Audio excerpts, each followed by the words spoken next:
एक घना जंगल था जहां एक गिद्ध अपनी पत्नी के साथ रहता था। वो बूढ़ा हो चला था, पर अब भी उसकी आंखों में आसमान को नापने का सपना था। एक दिन गिद्ध की पत्नी बोली, सुनिए, अब समय आ गया है कि हम उस परंपरा को निभाएं जो हमारे पूर्वज निभाते आए हैं। गिद्ध ने आश्चर्य से पूछा, कैसी परंपरा? पत्नी ने धीरे से कहा, मेरे मरने के बाद आप मुझे किसी अच्छे इंसान के घर दफनाना, ताकि मेरा अगला जन्म पुण्य आत्मा के रूप में हो। गिद्ध भावुक हो गया। कुछ दिनों बाद उसकी पत्नी मर गई। अब गिद्ध ने आकाश की ऊंचाइयों से धरती के कोनों को खंगाल डाला। उसे कोई भी इंसान योग्य न लगा।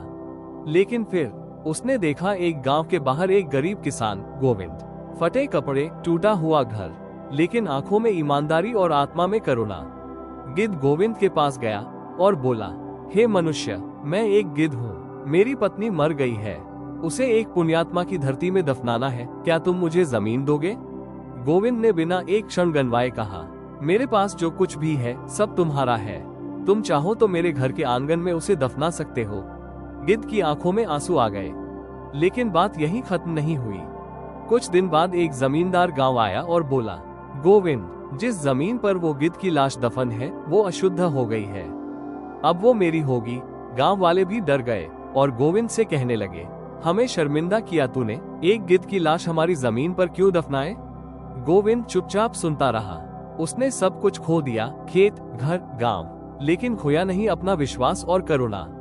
उस रात जब वो अकेले एक पेड़ के नीचे बैठा था, वो गिद्ध फिर से आया, पर अब वो साधारण गिद्ध नहीं था, वो था भगवान का रूप। गिद्ध बोला, हे गोविंद, तूने जो किया वो मनुष्यता का सबसे ऊंचा रूप था।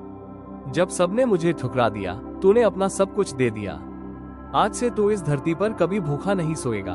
तू अमीर नहीं, पर तेरा दिल सबसे बड़ा धनवान होगा। वक्त बीता।